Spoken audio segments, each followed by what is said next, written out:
The year 1958 was one of the most extravagant moments in American automotive history. Car manufacturers were no longer competing only on horsepower, reliability, or price. They were fighting for attention with sweeping body lines, dramatic chrome, bold colors, futuristic details, and designs inspired by aircraft and rockets. Post-war Americans wanted more than transportation. They wanted cars that represented progress, prosperity, and personal success. Into this world came an entirely new Chevrolet name, Impala. The 1958 Chevrolet Impala immediately looked and felt different from the rest of Chevrolet's lineup. It was longer, lower, more luxurious, and more ambitious than the cars positioned beneath it. Although the first-generation Impala existed in this exact form for only one model year, it created the foundation for one of the most recognizable and successful nameplates in American history. Behind its elegant styling were unusual design decisions, experimental technology, powerful engines, failed ideas, and fascinating details that are often overlooked today. The 1958 Impala was more than the beginning of a famous model. It was a rolling snapshot of General Motors at the end of one design, era, and the beginning of another. One of the most important facts about the 1958 Impala is that it was among the final major production cars, developed under the influence of Harley Earl. Earl was one of the most important figures in American automotive design. As General Motors' vice president of styling, he helped transform car design into a major part of the automobile business. Before his era, cars were often engineered first and styled afterward. Earl helped establish dedicated design studios where appearance, emotion, proportion, and brand identity became central parts of the development process. The glamorous Cadillacs, dramatic concept cars, wraparound windshields, tail fins, and heavy chrome of the 1950s all reflected Earl's philosophy. He believed automobiles should inspire emotion and make buyers feel as if they were purchasing a piece of the future. The 1958 Impala represented that philosophy in its final, most dramatic form. It featured broad proportions, rounded surfaces, heavy chrome decoration, a low roofline, and an unmistakable sense of luxury. The design was bold rather than restrained. Every major surface seemed intended to make the car look wider, lower, and more expensive. Soon after the 1958 models were completed, Harley Earl retired and Bill Mitchell took control of GM Design. Mitchell would guide the corporation toward cleaner, sharper, and more modern styling during the 1960s. This makes the 1958 Impala historically important because it stands at the dividing line between two major design periods. It was one of the last great expressions of Earl's rounded, chrome-heavy style and a bridge toward the sleeker cars that followed. Another important figure in the Impala story was Claire McEachin, who became chief designer of Chevrolet's studio in the early 1950s. He had already played an important role in creating the famous 1955, 1956, and 1957 Chevrolets, commonly known as the Tri-5 models. Those cars completely changed Chevrolet's public image. They combined affordable pricing with fashionable styling, modern V8 power, and strong cultural appeal. By the time Chevrolet began developing the 1958 lineup, McEachin and his team faced a difficult challenge. They had to replace the enormously successful 1957 Chevrolet while creating something more luxurious and modern. The result was a completely redesigned full-size lineup, with the Impala positioned as the most glamorous version. The Impala was initially offered as a two-door sport coupe and convertible. It gave Chevrolet buyers Cadillac-inspired styling and prestige without Cadillac pricing. This balance between accessibility and luxury became one of the most important reasons for the Impala's long-term success, the 1958. Impala is especially unusual because it was a true, one-year-only design. There was no production Impala in 1957, and the dramatically redesigned 1959 Chevrolet looked almost nothing like the 1958 model. This left the original Impala standing alone in Chevrolet history. The 1958 car used a completely new body and chassis. Chevrolet abandoned the previous perimeter-style frame and introduced an X-shaped frame. This design used a strong central structure that helped lower the car's body and create a flatter, more dramatic profile. It allowed Chevrolet's designers to produce a lower roofline, reduced overall height, and wider-looking proportions. The X-frame also gave the 1958 Chevrolet a different road feel from the Tri-5 cars. Combined with a longer wheelbase and coil springs at all four corners, it made the new model feel softer, heavier, and more luxurious. Chevrolet was no longer presenting its top full-size model as merely practical transportation. The Impala was designed to feel like a premium automobile. Only 1 year later, Chevrolet changed direction again. The 1959 models introduced enormous horizontal rear fins, often called bat wings, along with radically low bodywork and stretched proportions. Because the 1959 design was so different, the 1958 Impala became an automotive outlier, a car that belonged neither to the Tri-5 generation before it nor to the flamboyant early 1960s Chevrolets that followed. Even the name Impala had an unusual beginning. Today, it is permanently associated with Chevrolet, but company executives were not immediately convinced it was a good choice. According to designer Claire McEchan, one Chevrolet executive reportedly mocked the proposed name because he believed an Impala was simply a type of goat. In reality, the Impala is a graceful and fast African antelope known for speed, agility, and powerful leaps. Those qualities made the name ideal for a car intended to appear elegant and energetic. During the 1950s, American manufacturers frequently used names inspired by animals, distant locations, aircraft, and exotic imagery. The word Impala sounded distinctive, memorable, and sophisticated. Fortunately for Chevrolet, the name survived management's skepticism. It eventually became one of the company's most important model names, appearing across multiple generations and surviving for decades. One of the most recognizable design features introduced on the 1958 Impala was its triple-round taillight arrangement. Ordinary Chevrolet models traditionally used fewer rear lamps, but the Impala received 3 circular lights on each side. This subtle change gave the car a more expensive and distinctive identity.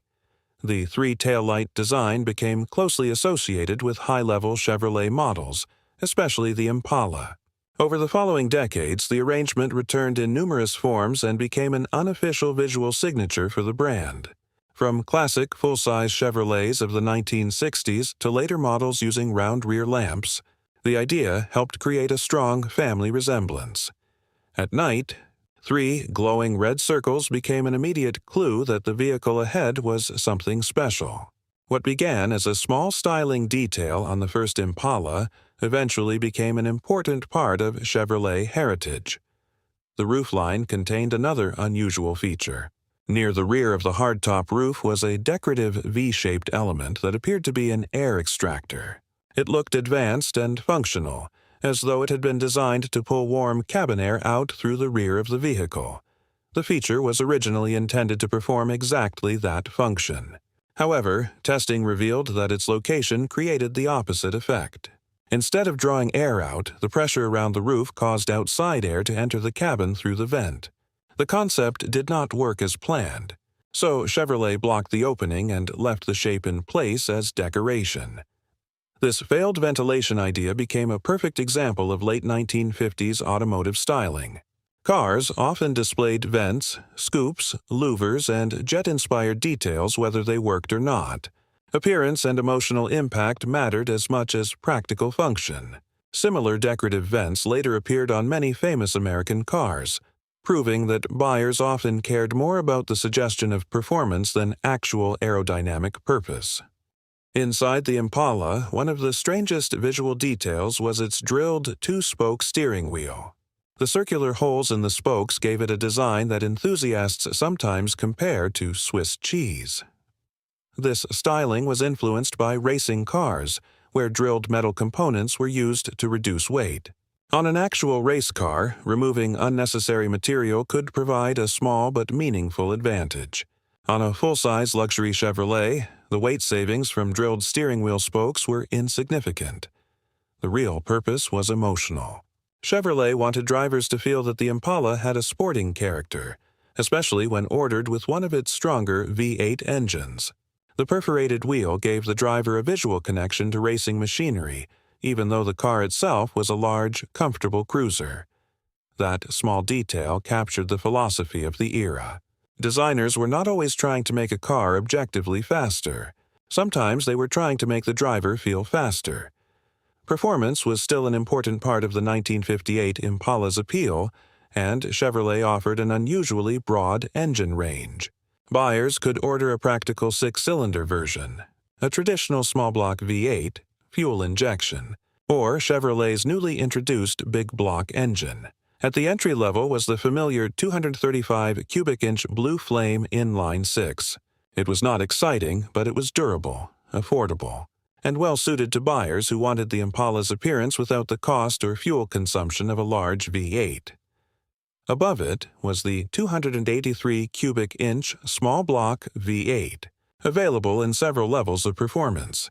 Customers could choose basic 2-barrel and 4-barrel carbureted versions, while more ambitious buyers could order Chevrolet's Ramjet fuel injection system. Mechanical.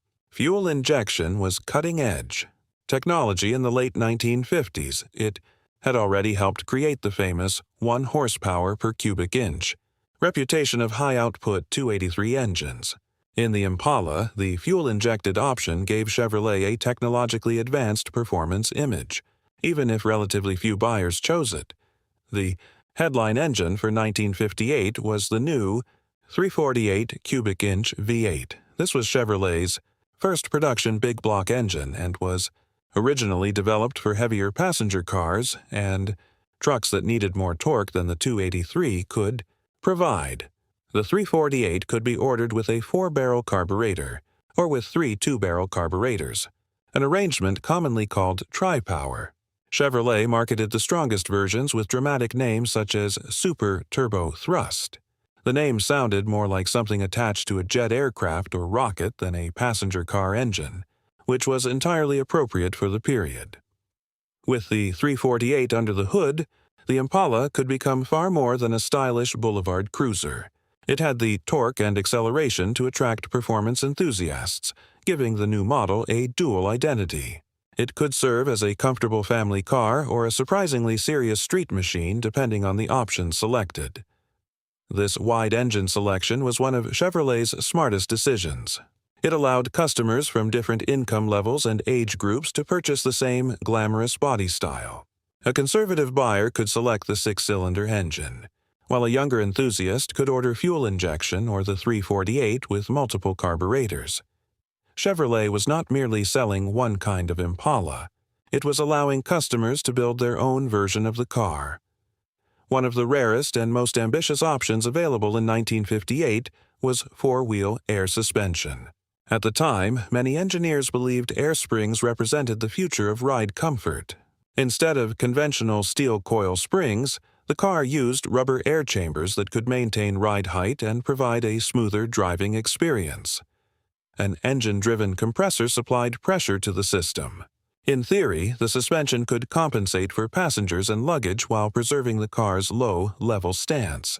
It was an advanced idea for a mass-market Chevrolet. Unfortunately, the system was unreliable in real-world use. Air leaks, compressor problems, inconsistent ride height, and maintenance difficulties quickly became common. The compressor also consumed some engine power, which customers did not appreciate. Chevrolet eventually replaced many of the air suspension systems with conventional steel springs and refunded the cost of the option. Because so few original systems survived, an authentic 1958 Impala still equipped with its factory air suspension would be extraordinarily rare today. The failed system remains historically important because it shows how willing General Motors was to experiment during this period. The Impala was not simply styled to look futuristic. Chevrolet genuinely attempted to introduce advanced technology, even when that technology was not yet ready for dependable everyday use. The car also contained smaller mechanical oddities that are easy to overlook, One example was the power steering arrangement. Instead of positioning the steering pump as an entirely separate accessory, Chevrolet mounted it in connection with the generator assembly and drove both through a shared belt arrangement. The system helped save space and reduce parts, but it could make servicing more complicated. Details like this reveal how engineers were trying to fit increasing numbers of powered accessories under the hood, while controlling cost and packaging. The language used to market the car was equally distinctive.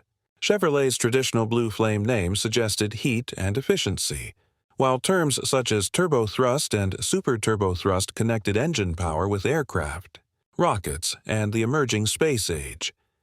During the late 1950s, speed and technological progress were closely associated with jet travel and space exploration. Car companies deliberately borrowed that vocabulary to make ordinary production vehicles feel more advanced. The Impala's engine names, chrome trim, vents, steering wheel, and body shapes all contributed to this atmosphere. The 1958 Impala was therefore much more than a collection of attractive parts. It represented a period when American manufacturers were willing to test ideas publicly. Some features became lasting traditions, while others disappeared almost immediately. The triple taillights became a Chevrolet icon. The Impala name grew into a legendary model line. The air suspension failed. The roof extractor became decorative. The X-frame continued on future full-size Chevrolets, while the styling philosophy surrounding the car was quickly replaced. That mixture of success and failure is exactly what makes the 1958 model so interesting. It was not a perfectly refined automobile created from proven ideas. It was a bold transitional machine filled with experimentation. It also occupies a unique place in the history of Chevrolet design. It followed the compact upright elegance of the Tri-5 generation but arrived before the extremely low and wide styling of 1959. It preserved the rounded glamour of Harley Earl while introducing structural and engineering ideas that pointed toward the 1960s collectors value the 1958 Impala partly because it cannot be confused with any other year. Its rear body, roof details, chrome treatment, and overall proportions are unique. The Sport Coupe's hardtop roof and the convertible's open profile are especially admired because they combine large car presence with unusual elegance. The car's rarity is not based only on production numbers. Its one-year design gives it a historical identity that later Impalas do not share. A 1959 Impala belongs to the Batwing era. A 1961 or 1962 model belongs to the cleaner Bill Mitchell period. The 1958 stands alone as the original and as the last great Chevrolet shaped by Harley Earl's design world. Most importantly, the first Impala proved that Chevrolet buyers were ready for something positioned above the traditional family sedan. They wanted style, prestige, and performance without leaving the Chevrolet brand. That lesson shaped the company's future. The Impala became one of America's best-known full-size automobiles, serving families, police departments, taxi fleets, performance enthusiasts, customizers, and collectors across multiple generations. But all of that began with the unusual 1958 model. A car that lasted 1 year yet established an identity strong enough to survive for decades. From its mocked animal name and iconic triple taillights to its failed air suspension and fake roof vent, the original Impala reflected the optimism and excess of its time. It combined affordable Chevrolet engineering with luxury car ambition, futuristic experiments, and enough available horsepower to satisfy serious enthusiasts. It was glamorous, slightly impractical, mechanically ambitious, and impossible to ignore. The 1958 Chevrolet Impala was not simply the first chapter of a famous nameplate. It was a milestone in American automotive history, a rolling laboratory of bold ideas, and one of the most distinctive products ever created during Detroit's golden age. Which part of the 1958 Impala story surprised you most? The experimental air suspension, the mocked name, the decorative roof vent, or the fact that the original design lasted for only 1 year? Share your thoughts below. And if you enjoy uncovering the forgotten stories behind classic American cars, subscribe for more journeys into the machines that defined the golden age of motoring.